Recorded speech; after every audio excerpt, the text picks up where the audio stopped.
Magandang araw po sa inyo. Ako po si Rolly. May isang kwento akong nais ibahagi sa inyo. Kwento ito ng kababalaghan na hanggang ngayon ay hindi ko malilimutan. Nangyari ito sa liblib na baryo sa Samar, ilang dekada na ang nakakalipas. Isang kwento tungkol sa isang kaibigan kong si Mario. Isang simpleng binata na walang ibang hangad kundi ang makapagtrabaho at makatulong sa pamilya. Pero ang kanyang naging kapalaran ay hindi basta-basta sapagkat siya ay nakapangasawa ng anak ng pinunong aswang sa kanilang baryo. Si Mario ay isang karpentero. Mahusay siyang gumawa ng mga bahay at kubo. At kahit medyo tahimik ang ugali niya, ay masipag naman at mabait noong mga panahong yon. May isang proyekto ng paggawa ng malaking bahay kubo sa baryo namin. Galing siya sa kabilang bayan at inarkila siya ng kapitan para tumulong sa pagpapatayo ng bahay doon. At doon nagsimula ang lahat. Habang abala si Mario sa kanyang trabaho, napansin niya ang isang dalagang madalas magdala ng pagkain sa kanila. Ang pangalan ng dalaga ay Ligaya. Maputi, mahaba ang buhok at may matang malalim kung tumingin. Kahit simpleng damit lang ang suot, bakas na bakas ang kanyang ganda. Isang tanghali, habang nagpapahinga ang mga karpentero, nilapitan siya ng dalaga. "Mario, ito po yung tanghalian.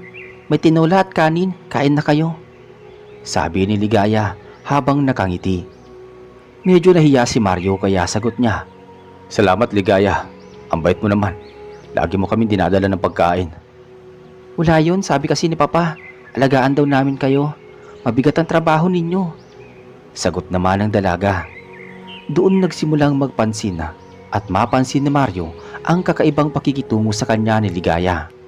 Madalas ito nga nagdadala ng pagkain. Minsan nag-aabot ng malamig na tubig at kung minsan ay nakikipagkwentuhan pa habang siya ay nagpapahinga.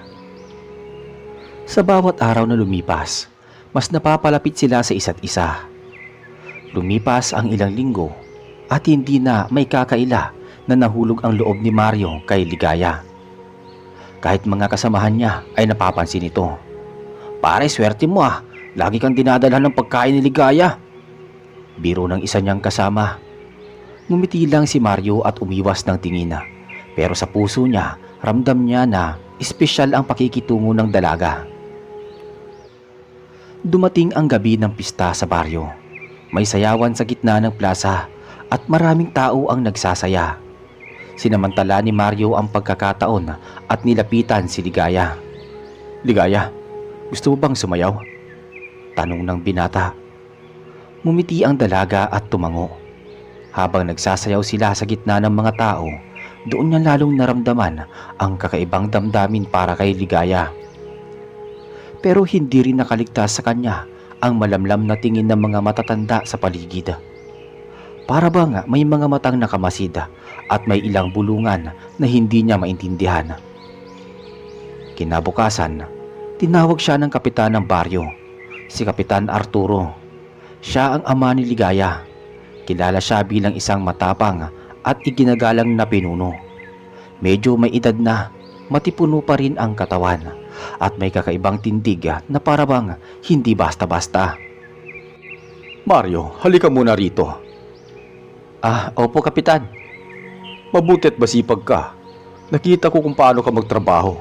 Pero gusto kong malaman mo na ang anak kong si Ligaya ay hindi na basta dalaga ngayon. May nanliligaw na. Pero tila sa'yo siya nagkakagusto." Nagulat si Mario sa narinig. Hindi niya akalaing mapapansin ni Kapitan Arturo ang kanyang pagkakaibigan kay Ligaya. Hindi siya kaagad nakasagot. "Kaya Mario, kung seryoso ka sa anak ko, kailangan mong patunayan. Hindi basta-basta ang pamilya namin." Napalunok si Mario at sumagot. Kapitan, mahal ko po si Ligaya. Kung papayagan po ninyo, handa akong panindigan siya." Ngumiti si Kapitan Arturo, ngunit may kakaibang titig ang kanyang mga mata. Tila ba may ibang ibig sabihin "Mabuti kung ganon. Paghahandaan natin ang kasal ninyo." Parang biglang bumigat ang mundo kay Mario. Hindi pa man niya lubos na nakikilala ang pamilya ni Ligaya, pero bigla na lang ay kasal ang pinag-uusapan. Kinagabihan, kinausap siya ni Ligaya. Mario, handa ka na ba talaga? Alam mo naman na hindi basta ang pamilya meron kami. Mahina nitong sabi habang nakatingin sa kanya. Handa ako, Ligaya. Kahit anong mangyari, basta ikaw ang kasama ko.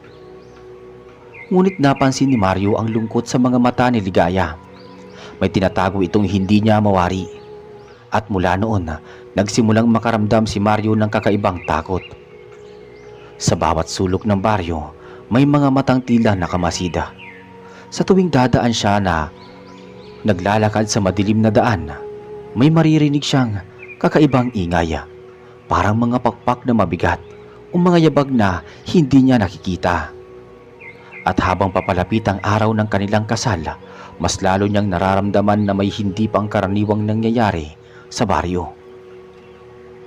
Lumipas ang ilang araw at habang papalapit ang kasal ni Mario at Ligaya, mas napapansin niya ang mga kakaibang bagay sa paligid. Hindi niya agad binanggit sa iba, baka mapag-isipan lang siya na kung ano-ano ang iniisip. Pero sa loob niya, ramdam niyang may mali. Isang gabi, habang pauwi siya mula sa bahay ng kaibigan, nadaanan niya ang makitid at madilim na daan papunta sa kubo na tinutuluyan niya. Tahimik ang paligid, tanging mga kuliglig at alingaw-ngaw ng hangin ang maririnig. Pero sa bawat hakbang niya, parang may sumusunod na ingay ng yabag sa likod niya. Huminto siya. Tumigil din ang yabag. May tao ba dyan? Sigaw ni Mario. Walang sumagot. Tanging kaluskos ng mga dahon ang narinig niya. Nagpatuloy siya sa paglalakad pero biglang may lumipad na malaking anino sa itaas ng puno. Parang pakpak ng malaking ibon na hindi niya matukoy. Kinabukasan, ikinuwento niya kay Ligaya ang nakita. Ligaya, kagabi, parang may anino akong nakikita. Malaki, lumilipad. Para bang... Mario, huwag mo na isipin yon. May mga bagay dito sa mundo na mas mabuting hindi mo na alamin. Sabi ng dalaga. Nagulat si Mario sa tono ni Ligaya. Hindi ito galit pero halatang may tinatago. Ligaya, ano bang ibig mo sabihin? Darating din ang panahon maiintindihan mo. Basta ang mahalaga, kasama kita. Mahinang sagot ng dalaga. Lalong nalito si Mario. Pero dahil sa pagmamahal niya kay Ligaya, pinili niyang manahimik. Dumating ang araw ng kasal. Maagang nag-ayos ang buong baryo. May mga mesa sa gitna ng plaza.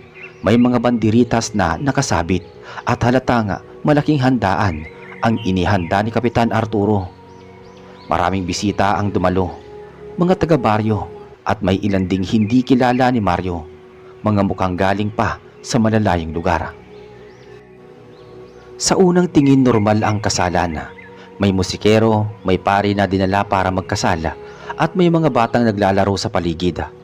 Pero habang naglalakad si Mario papunta sa harapan ng altar na itinayo sa gitna ng baryo, napansin niyang kakaiba ang mga mata ng ilang bisita. Ang iba'y mapupula, ang iba na may tila kumikislap sa dilima. Habang nakatayo sila ni Ligaya sa harap ng pari, hindi mawala sa isipan niya ang kaba. Tumingin siya sa paligid. Lahat ng mata ay nakatuon sa kanya at pakiramdam niya ay hindi iyon basta simpleng tingin lang. Para bang inaabangan siya ng mga ito. Mario, huwag ka matakot, nandito ako. Bulong ni Ligaya. Nagtama ang kanilang mga mata. Ramdam ni Mario ang pagmamahal ng dalaga, ngunit ramdam din niya ang bigat ng sitwasyon. Nang matapos ang seremonya at diniklarang mag-asawa na sila, nagsimula ang kainan. Dinala si Mario at Ligaya sa isang malaking mesa. Doon niya napansin ang pagkaing inihain. May mga karaniwang ulam, lechon, adobo, pansit, at may ilang putayeng hindi niya mawari. Parang hilaw na karne at may kakaibang amoy na hindi niya halos makaya. O Mario, tikman mo to! Alok ng isang kamag-anak ni Ligaya habang iniaabot ang mangkok ng karne. Sige po, pero busog pa ako eh. Mabilis na sagot ni Mario. Napansin niyang nakatingin sa kanya si Kapitan Arturo. Hindi ito ngumiti, ngunit marahil ay naintindihan ang pag-aalinlangan niya. Habang tumatagal ang kasalan, mas lumalakas ang kaba ni Mario. May ilan na siyang nakikitang kamag-anak ni Ligaya na hindi kumain ng karaniwang pagkain. Bagkus ay nakatingin lang sa kanya, parang umaamoy, parang nag-aantay. Maya-maya nilapitan siya ni Kapitan Arturo. Mario, mula ngayon bahagi ka na ng pamilya namin. May mga bagay kang makikita at mararanasan na hindi karaniwan. Huwag ka matatakot dahil pinili ka na. Napalunok si Mario. Ano pong ibig niyo sabihin, Kapitan? Ngumiti ang kapitan at sa unang pagkakataon na nakita niya ang kakaibang anyo nito. Habang nakangiti, lumitaw ang mahabang ngipin sa gilid ng bibig. Matutulis parang pangil ng hayop. Mabilis itong nawala pero sapat para manginig si Mario sa kanyang kinauupuan. Lahat ay malalaman mo rin sa takdang panahon. Dagdag pa ni Kapitan Arturo. Mabilis siyang bumalik sa kanyang pwesto. Iniwan si Mario na hindi makapaniwala sa kanyang nakita. Kinabukasan matapos ang kasal, sinamahan ni Ligaya si Mario sa kanilang bagong tahanan. Isang kubo malapit sa gilid ng kagubatan. Doon sila titira bilang mag-asawa. Sa una masaya si Mario dahil kasama niya na ang babaeng mahal niya. Pero habang nagtatagal, mas lalo niyang nararamdaman na hindi basta ordinaryong pamilya ang kanyang napasukan. Isang gabi, nagising siya dahil sa wala sa tabi niya si Ligaya. Lumabas siya ng bahay at nakita niya itong nakatayo sa gitna ng dilim. Nakatingala sa buwan, ang mahahaba nitong buhok ay nakalugay at ang kanyang balat ay tila mas maputla kaysa sa dati. Ligaya. Dahan-dahang lumingon ang dalaga. Ang mga mata nito ay kumikislap ng mapulang liwanag bago muling bumalik sa normal. Lumapit ito kay Mario at mahigpit na niyakap. Mario, sana maintindihan mo balang araw. Hindi ako tulad ng iniisip mo, pero mahal na mahal kita. Bulong ni Ligaya. Hindi na nakapagsalita si Mario. Nanlamig ang kanyang katawan at mas lalo niyang naramdaman ang bigat ng kanyang naging desisyon. Pagkalipas ng ilang araw matapos ang kasal, nagsimula ng maranasan ni Mario ang mas malalaking pagbabago. Sa una, normal ang lahat. Gumigising sila ni Ligaya, nagtatanim sa bakuran at nagluluto ng pagkain. Pero sa gabi, may mga bagay na hindi niya mapaliwanag. Isang gabi, habang mahimbing siyang natutulog, bigla siyang nagising sa kakaibang ingay. Parang may mga kukuna kumakaskas sa bubong ng kanilang bahay. Dahan-dahan siyang bumangon at nakinig doon. Totoo nga na may gumagapang sa bubong. Ligaya, naririnig mo ba yun? Bulong ni Mario habang tinatapik ang asawa. Ngunit wala si Ligaya sa kanyang tabi. Mabilis siyang bumangon, kinuha ang lamparang digas at lumabas ng bahay. Doon niya nasilayan ng isang aninong mabilis na tumalon mula sa bubong at nawala sa likod ng mga puno. Mario? Biglang lumabas si Ligaya mula sa dilim, humahabol ng hininga. Saan ka galing? Tanong niya halatang nanginginig. Naglakad-lakad lang ako. Hindi ako makatulog eh. Sagot ng dalaga. Pero hindi nakaligtas kay Mario ang dugo na nakita niya sa gilid ng labi ni Ligaya. Pilit itong pinupunasan ng dalaga. Parang walang nangyari. Kinabukasan, kinausap siya ng isang matandang babae sa baryo. Ang pangalan nito ay Aling Sean, kilala bilang albularya ng lugar. Lumapit ito kay Mario habang nag-iigib siya ng tubig. Mario, mag-iingat ka sa pinasok mong pamilya. Bakit nyo naman po nasabi yan, Aling Sean? Hindi ko kayang sabihin ng lahat, pero tandaan mo, hindi lahat ng tao dito ay tunay na tao. May ilan na may katauhan ng hayop, at ang asawa mo, bahagi sila nun. Po, ano pong ibig nyo sabihin? Kung mahal mo siya, kaya mo bang tanggapin ang lahat? Dahil kung hindi, baka ikaw ang isunod nila. Sagot ni Aling Sean sabay lakad palayo. Naiwan si Mario na pawis kahit umaga pa lamang. Lalo siyang natakot at nalito. Mahal niya si Ligaya, pero paano kung totoo ang sinasabi ng matanda? Dumating ang gabi ng kabilugan ng buwan. Nasa loob ng bahay sina Mario at hindi mapakali. Biglang nawala si Ligaya. Lumabas siya at sinundan ang yapak ng kanyang asawa papunta sa gubat. Sa gitna ng dilim, natagpuan niya si Ligaya kasamang ilang kamag-anak nito. Nakapalibot sila sa isang malaking bato at sa gitna ay may hayop na tila bagong patay. Nakita ni Mario kung papaano isa-isang lumapit ang mga ito at kumagat sa hilaw na laman. Nung lumapit si Ligaya, hindi siya makapaniwala sa kanyang nasaksihan. Ang kanyang asawa mismo ay may mahabang dila na kumikislap sa dilim ng buwan at mabilis nitong dinampot ang bahagi ng laman at kinain. Napatras si Mario at hindi niya napansin na may sanga siyang natapakan. Tumunog ang sangang yun. Biglang natahimik ang lahat. Dahan-dahan silang naglingon sa kanya. Ang mga mata ng bawat isa ay kumikislap na pula. Si Kapitan Arturo na nasa gitna ng bilog ay nakangisi. Mario, halika. Panahon na para makita mo ang tunay na kalagayan ng pamilya mo. Nanlumo si Mario. Gusto niyang tumakbo pero nanigas ang kanyang katawan sa takot. Tumingin siya kay Ligaya na nakatitig sa kanya na may luha sa mata, habang ang kanyang bibig ay puno pa ng dugo. Mario, patawarin mo ko, bulong ni Ligaya. Kinabukasan parang walang nangyari. Nagising si Mario sa loob ng kanilang bahay. Nakahiga sa banig.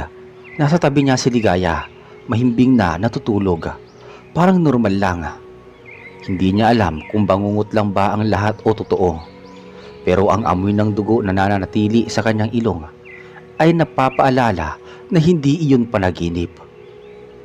Habang nag-iisa na nagmumuni-muni, muling bumalik sa kanyang isipan ang sinabi ni Aling Shona. Sa oras na iyon, alam niyang kailangan niya ng magdesisyon. Kinabukasan, hindi mapakali si Mario habang nakaupo siya sa bangko sa harap ng kanilang bahay. Hawak ang isang baso ng kape. Iniisip niya ang lahat ng kanyang nasaksihan kagabi. Hindi na iyon basta bangungot. Totoo ang lahat. Maya-maya lumapit si Ligaya. May dalang tinapay. Mario, kumain ka muna. Hindi ka na natulog ng maayos kagabi. Pinilit ngumiti ni Mario. Ligaya, may tatanong ako sa'yo. Ano yon? Yung kagabi na nakita ko lahat, ikaw ba kasama kanila? Nanlaki ang mga mata ni Ligaya. Ilang saglit siyang hindi nakapagsalita bago siya umupo sa tabi ni Mario. Mario, patawarin mo ko. Hindi ko ginusto na malaman mo ng ganon. Pero wala akong magagawa. Isa ako sa kanila. Ang pamilya ko ay hindi basta tao. Matagal na nilang pinamumunuan ang baryong ito. Nanlamig si Mario. Ibig sabihin aswang ka rin?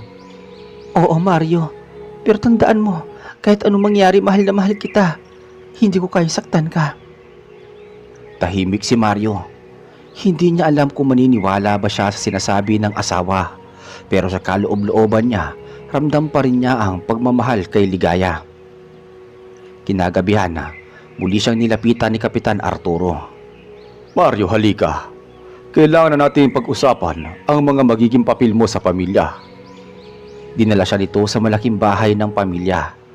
Pagpasok niya, naamoy niya kaagad ang matapang na amoy ng dugo. Sa gitna ng mesa, may nakahain na kakaibang pagkain. Hilaw na karne at may mga mangkok ng may init na dugo. Umupo ka. Umupo si Mario. Nanginginig. Nakapalibot sa kanya ang mga kamag-anak ni Ligaya. Lahat sila nakatitig sa kanya. Parang inaabangan ang kanyang gagawin. Mario, ngayon na kasal na kayo ni Ligaya, hindi ka na makakaalis pa. Ikaw ay bahagi ng aming lahi, pero kailangan mong pumili. Tatanggapin mo ba ang kapalaran mo o tatakas ka na parang duwag? Hindi agad nakapagsalita si Mario. Tumingin siya kay Ligaya na nakaupo rin sa tabi niya. May luha sa mga mata ng kanyang asawa. Tila nagmamakaawa. Papa, huwag na natin siyang pilitin. Hindi, Ligaya. Kailangan niya itong harapin. Ang sumpa ng kasal ay hindi basta-basta. Kung hindi niya tatanggapin, mamamatay siya. Mariing sagot ng kapitan. Nanlumo si Mario sa kanyang narinig. Nakatayo siya at napasigaw. Bakit niyo ko sinasama rito? Normal akong tao. Hindi ko kinusto ang lahat ng to. Tumayo rin si Kapitan Arturo at lumapit sa kanya. Tumitig ito ng diretso sa kanyang mga mata. Sa isang iglap, nagbago ang anyo ng kapitan. Naging mapula ang mga mata, humaba ang kanyang mga ngipin at lumabas ang mahabang kuko sa kanyang mga kamay.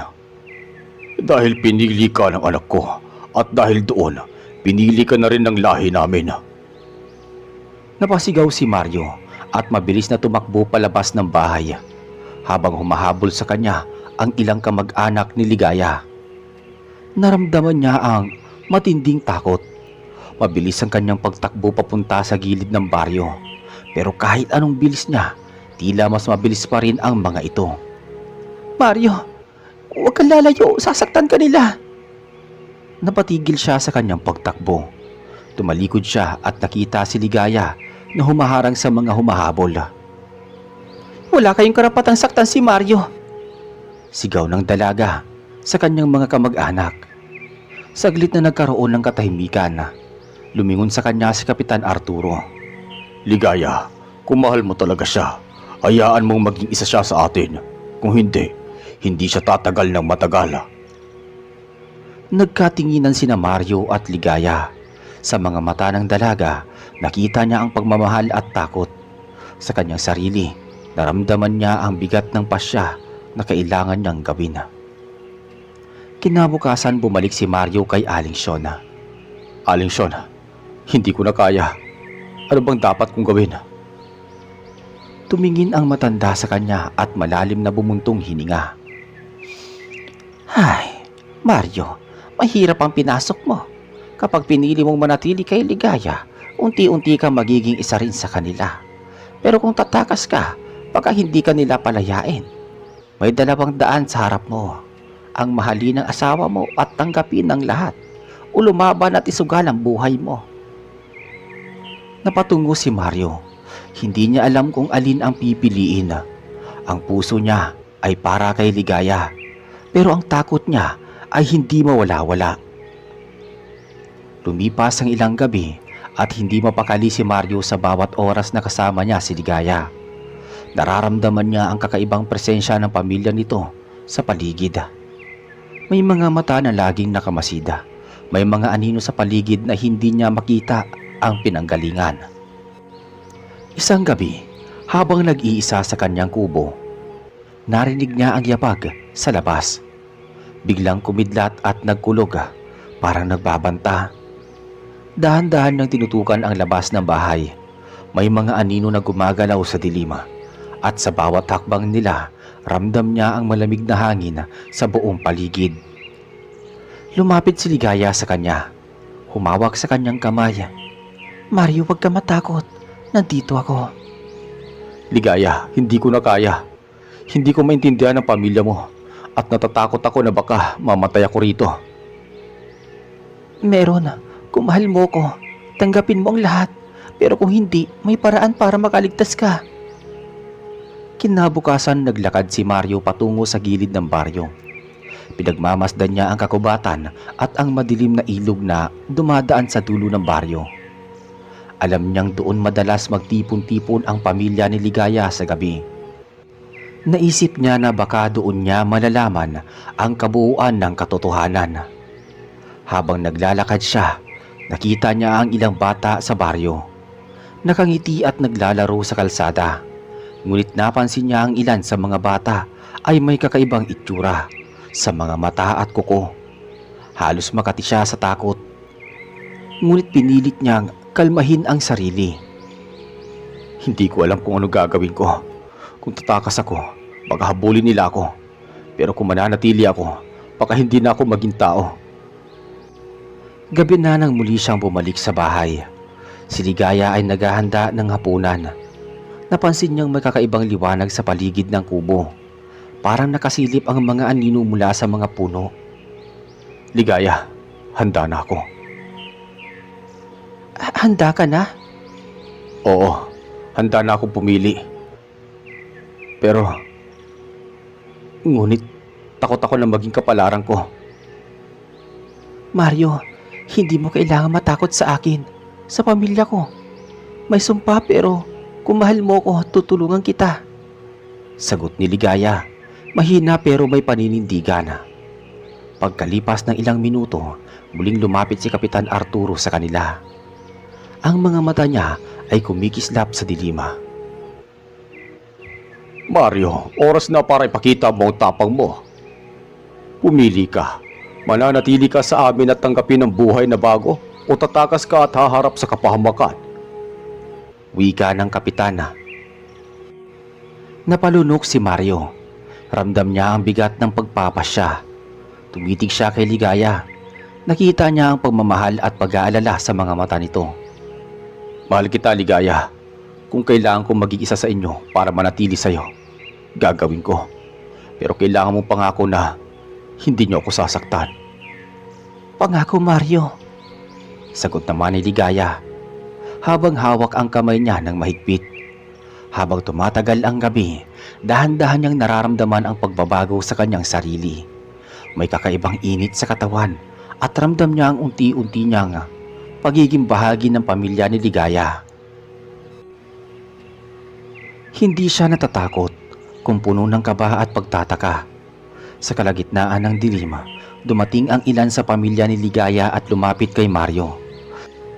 Ngunit sa halip na saktan siya, inabot nila ang kanilang mga kamay at tinulungan siya na maintindihan ang kanilang mundo. Mario, hindi mo kailangan matakot. Ngayon opisyal ka na sa pamilya namin. Ngunit tandaan mo, may bagong buhay ka na at may responsibilidad ka na. Wika ni Kapitan Arturo. Nanlaki ang mga mata ni Mario. Hindi niya akalaing magiging ganito ang mangyayari. Ramdam niya ang pagbabago sa kanyang sarili, ngunit ramdam din niya ang pagmamahal ni Ligaya na naging gabay niya sa bawat hakbang. Pagkalipas ng ilang linggo, unti-unti nang nasasanay si Mario sa bagong buhay niya kasama si Ligaya at sa pamilya nito. Ngunit hindi pa rin nawawala sa kanya ang kaba at takot. Tuwing gabi, may mga anino sa paligid ng bahay at mga kakaibang tinig na dumadaan sa hangin. Isang gabi habang naghahanda sila ni Ligaya ng hapunan, naramdaman ni Mario ang kakaibang init sa kanyang katawan. Bigla niyang naisip ang sinabi ni Kapitan Arturo. Ligaya, anong ibig sabihin niya? Tandaan mo, Mario, sa pamilya namin, may mga kapangyarihan na hindi mo pa nauunawaan. Ngunit sa oras na tanggapin mo ito, magiging mas malakas ka rin. Sagot ni Ligaya habang mahigpit na hinahawakan ang kamay niya. Kinagabihan naglakad sila ni Mario at Ligaya sa gilid ng kagubatan. Ang buwan ay puno at maliwanag at ang paligid ay tahimik, maliban sa kuliglig at malamig na hangin. Sa gitna ng kagubatan, may mga nakatanim na mga patpat at mga bato na parang altar. Mario, huwag ka matakot. Ngayon makikita mo ang kabuuan ng katotohanan. Lumapit si Mario, nanginginig ang katawan. Sa gitna ng altar, nakita niya ang ilang kamag-anak ni Ligaya. May kakaibang anyo ang mga ito. Mapupulang mata, mahabang kuko, at ilang may mahabang dila. Mario, ito ang buhay na napili mo. Ito ang mundo ng pamilya namin. Kung tatanggapin mo, magiging isa ka rin sa amin. Kung hindi, wala kang makakamtan. Nanlaki ang mga mata ni Mario. Hindi niya akalaing ganito kalalim ang kababalaghan sa baryo. Ngunit sa kabila ng takot, naramdaman niya ang presensya ni Ligaya. Ang pagmamahal nito ang nagbigay sa kanya ng lakas para harapin ang lahat. Sa loob ng mga sumunod na gabi, unti-unti niyang naramdaman ang pagbabago sa sarili. Nakakakita siya ng mga anino na hindi nakikita ng ordinaryong tao. Naririnig niya ang mga tinig sa dilim at kahit subok ng gawin, ramdam niya na may bagong kapangyarihan na dumadaloy sa kanyang katawan. Ligaya, ano tong nararamdaman ko? Mario, yun ang bahagi mo na ngayon. Kailangan mo lang matutunan kung paano kontrolin to. Hindi siya nakasagot, ngunit ramdam niya ang kakaibang lakas sa loob niya. Habang lumalalim ang gabi, unti-unti niyang natututunan ang galaw at kilos ng pamilya ni Ligaya. Hindi na siya natatakot sa mga anino at tinig, bagkus natututunan niyang makisalamuha at maunawaan ang kababalaghan. Ngunit sa kabila ng lahat, nananatiling malapit kay Mario ang pangamba sa kanyang kaligtasan. Tuwing may bagyo, may malakas na hangin o may matinding dilim, nararamdaman niya ang presensya ng panganib. Hindi siya makalayo sa baryo at kahit natanggap niya na ang kanyang bagong buhay, hindi maalis sa kanyang isip ang posibilidad na may mga nilalang na mas malakas pa sa kanya. Ligaya, kahit tanggap ko na ang lahat, natatakot pa rin ako. Mario, normal lang yun. Kahit kami minsan natatakot pa rin. Ang mahalaga nandito tayo sa isa't isa. Sa gabing iyon, habang tinitignan nila ang buwan, ramdam ni Mario na unti-unti niyang natututunan ang mundo ng pamilya ni Ligaya. Ngunit sa kaloob-looban niya, alam niyang hindi pa natatapos ang kanyang pagsubok. Lumipas ang ilang buwan at unti-unti nang nasasanay si Mario sa bagong mundo sa kanyang kinalalagyan. Sa bawat araw na kasama niya si Ligaya, mas nakikilala niya ang pamilya nito. Hindi na bilang mag-asawa, kundi bilang bahagi ng isang lahi na may kakaibang kapangyarihan. Isang gabi, tinuturuan siya ni Ligaya kung papaano makialam sa kanilang kapaligiran gamit ang kanyang bagong kakayahan. Mario, halika rito. Ngayon tuturuan kita kung papaano makaramdam ng isang presensya ng ibang nilalang. Lumapit si Mario. Ramdam ang kaba sa dibdib. Handa ka na ba, Mario? Oo, ngunit natatakot pa rin ako, Ligaya. Normal lang yun. Kahit kami nga, di ba, natatakot din minsan. Ngunit kailangan mo matutunan para makasama sa amin. Sa gabing iyon, tinuruan siya ni Ligaya kung papaano makilala ang mga nilalang sa baryo, kung sino ang tunay na tao, sino ang may katangian ng aswang, at kung papaano makikilos ng maayos kapag nakaharap sa panganib. Natutunan ni Mario ang tamang kilos, ang mga tunog na dapat pakinggan at ang mga anino na dapat bantayan. Mario, tandaan mo, sa baryong ito, hindi lahat nakikita mo ay totoo. Sa unang tingin lang, kailangan mong maging maingat. Wika ni Ligaya. Nakita din ni Mario ang iba pang aspeto ng pamilya ni Ligaya. May ilan na lumalabas sa gabi upang manghuli. May ilan na nagbabantay sa baryo. At may ilan na simpleng nananatiling tahimik ngunit ramdam mo ang kanilang kapangyarihan. Isang gabi, may narinig si Mario na malakas na sigaw mula sa gilid ng baryo. Mabilis siyang tumakbo kasama si Ligaya at nakita nila ang isang matandang lalaki na sinusuntok ng isang nilalang na may mahahabang kuko at mapupula ang mata.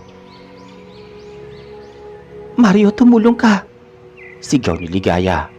Hindi nagdalawang isip si Mario. Gumamit siya ng natutunang kilos at nakatulong sa matanda. Natakot siya pero naramdaman niya ang kakaibang lakas sa loob niya. Matapos ang insidente, lumapit si Kapitan Arturo. Nakita ko ang ginawa mo, Mario. Kahit bago ka pa lang sa pamilya, ipinakita mo ang tapang at puso mo. Huwag mong kalilimutan, sa mundo namin, ang lakas ay kasabay ng pagmamahal at tapang. Sa mga sumunod na araw, unti-unti nang nakikilala ni Mario ang bawat miyembro ng pamilya. Nakita niya na ang kanilang kababalaghan at hindi palaging kasamaan. May mga pagkakataon na ginagamit nila ito upang protektahan ang baryo, upang tulungan ang mahihina at upang panatilihin ang balanse sa paligid. Ngunit sa kabila nito, alam ni Mario na kailanman ay hindi mawawala ang panganib. May mga nilalang na mas malakas at mas mapanganib kaysa sa kanya at kailangan niyang maging maingat sa bawat hakbang. Ligaya, kahit sanay na ako, hindi ko pa rin maalis sa aking isip ang kaba. Mario, natural lang yun. Ngunit tandaan mo, hindi ka nag-iisa. Nandito ako at ang pamilya ko. Nandito rin para sa'yo. Sagot ng dalaga sabay yakap sa kanya. Sa gabing iyon habang nakaupo sila sa gilid ng ilog at pinagmamasdan ang mga bituin, ramdam ni Mario ang tunay na pagmamahal at suporta ni Ligaya. Ramdam niya rin ang responsibilidad na kasama sa kanyang bagong buhay. Ang maging bahagi ng pamilya ng mga aswang, hindi bilang takot kundi bilang kabalikat sa kanilang mundo. Bagamat puno rin ng pangamba, unti-unti siyang natututo at nasanay sa buhay ng baryo. Isang mundo na dati niyang hindi maintindihan, ngunit ngayon ay bahagi na rin ng kanyang realidad. Lumipas ang ilang buwan mula nang tagapin ni Mario ang bagong buhay. Sa bawat araw na kasama niya si Ligaya at ang pamilya nito, mas lalo niyang nauunawaan ang kababalaghan sa baryo. Ngunit sa kabila ng lahat, may mga pagkakataon na ang panganib ay muling sumusulpot. Isang gabi, may narinig siyang malakas na sigaw mula sa gilid ng kagubatan. Agad siyang tumayo at kinuha ang lampara, sabay lapit kay Ligaya. "Ligaya, may sumigaw sa gubat." "Mario, dahan-dahan ka lang. Kailangan natin malaman kung sino at ano ang nagdudulot nito," sagot ng dalaga. Lumapit sila sa pinagmumulan ng sigaw at nakita nila ang isang bata mula sa baryo na nahuli sa isang bitag. Ngunit hindi ordinaryong bitag ito. May mga anino na gumagalaw sa paligid, tila nakabantay sa bawat kilos nila. "Mario, kailangan mong gamitin ang natutunan mo." "Handa na ako." Gamit ang natutunan niyang galaw at pakiramdam sa kapaligiran, unti-unti niyang nailayo ang bata sa panganib. Nakita niya ang mga anino na tila sumusunod sa bawat hakbang niya. Ngunit dahil sa gabay ni Ligaya, nagawa niyang makalabas sa kagubatan. Kinagabihan lumapit si Kapitan Arturo kay Mario. "Mario, nakita ko na naman ang tapang at puso mo. Sa baryo namin, ang kababalagan ay hindi palaging kasamaan. Ginagamit namin ito upang protektahan ang baryo at ang mga tao rito." "Kapitan, natatakot pa rin ako, pero ramdam ko kailangan kong maging bahagi ng mundo ninyo," sagot ni Mario, huminga ng malalim. "Mario, hindi mo kailangang matakot palagi. Basta lagi ka nandyan kay Ligaya at kasama mo kami. Makakaya mo ang lahat." Isang araw, "Mario, tingnan mo. Ang baryo natin kahit puno ng kababalaghan ay payapa. Kung alam mong gamitin ang natutunan mo nang tama, makakatulong ka sa lahat." "O Ligaya, naiintindihan ko na. Kahit kakaiba at nakakatakot, ramdam ko na mahalaga ang lahat ng natutunan ko rito." Sa gabing iyon, habang pinagmamasdan nila ang buwan at mga bituin, ramdam ni Mario ang pagbabago sa kanyang sarili. Hindi na siya simpleng binata na takot sa dilim at kababalaghan. Natutunan niyang tanggapin ang bagong mundo, ang pamilya ni Ligaya at ang kanyang bagong kakayahan. Ngunit sa kaloob-looban niya, alam niyang may mas malalaking pagsubok pa rin na darating. Ang baryo ay puno ng misteryo at kahit sanay na siya, hindi pa rin mawawala ang takot at kaba. Ngunit sa piling ni Ligaya at ng pamilya, ramdam niya ang lakas at pagmamahal na kailangan niya upang harapin ang lahat na darating na hamon. Isang gabi napansin ni Mario na may kakaibang kislap sa kagubatan. Malapit yun sa baryo. Ramdam niya ang bigat sa dibdib, parang may paparating na panganib. Tinawag niya si Ligaya. "Ligaya, may nararamdaman akong kakaiba sa gubat." "Mario, dahan-dahan lang. Alam ko ang nararamdaman mo, pero kailangan nating alamin kung ano yun," sagot ni Ligaya. Lumabas sila ng kubo at habang papalapit sa gubat, nakita nila ang ilan sa pamilya ni Ligaya na nagtipon sa paligid ng isang malaking bato. Sa gitna nito, may nilalang na hindi nila kilala. Malaki, may mapulang mata at mahabang kuko. "Mario, ito na ang hamon sa iyo. Kung matututunan mong harapin ito, mas lalo kang magiging handa sa mundo namin. Kung hindi, baka mapahamak ka." "Handa na ako," bulong niya. Sinimulan ng nilalang ang pag-atake. Bilang bagong bahagi ng pamilya, natutunan ni Mario ang tamang kilos sa pamamagitan ng gabay ni Ligaya. Nagtangkang umatake ang nilalang, ngunit mabilis siyang nakatugon at naitaboy ito sa tulong ng bagong kakayahan niya. Mario, galing mo! Sigaw ni Ligaya habang tumatakbo patungo sa kanya. Ngunit hindi pa tapos ang hamon. Lumapit ang iba pang nilalang at ramdam ni Mario ang tunay na panganib. Pinilit niyang gamitin ang lahat ng kanyang natutunan. Pagkilala sa mga anino, tamang galaw at pakiramdam sa kapaligiran. Sa bawat laban mas lalo siyang lumalakas. Sa huli natalo nila ang mga nilalang at bumalik sa baryo. Huminga ng malalim si Mario, nanginginig sa lakas at kaba. Mario, nakita mo na? Oo, pero napakadelikado ng mundo ninyo, sagot niya. Kinabukasan, naabutan ni Kapitan Arturo si Mario sa gilid ng baryo. Mario, mula ngayon, opisyal ka na sa pamilya namin. Hindi ka lang asawa ni Ligaya, kundi isa ka lang tagapangalaga sa baryo. Ngunit tandaan mo, ang responsibilidad ay higit sa pagmamahal. Kailangang handa kang harapin ang lahat ng darating na panganib. Paliwanag ng kapitana. Nanlaki ang mga mata ni Mario. Ramdam niya ang bigat ng responsibilidad, ngunit ramdam din niya ang pagmamahal ni Ligaya. Handa ako, Kapitan. Basta kasama ko si Ligaya.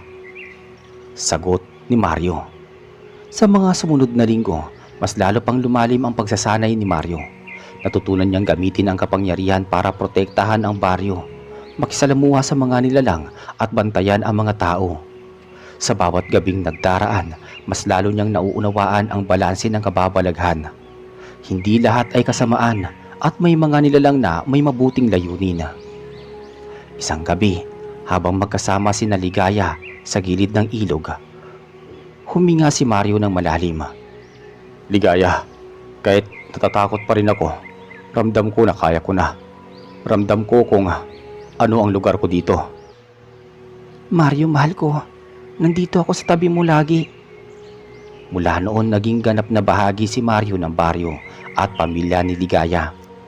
Hindi na siya simpleng binata na takot sa dilim at kababalaghan. Natutunan niyang tanggapin ang mundo ng pamilya ni Ligaya.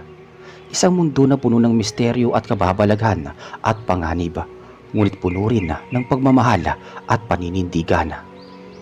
Sa bawat gabi, habang pinagmamasdan nila ang buwan at ang bituin, ramdam ni Mario ang lakas ng kanyang bagong buhay. Isang buhay na kakaiba, puno ng panganib, ngunit sa piling ng taong mahal niya. May kapanatagan at pagmamahal na hindi niya kailanman naranasan.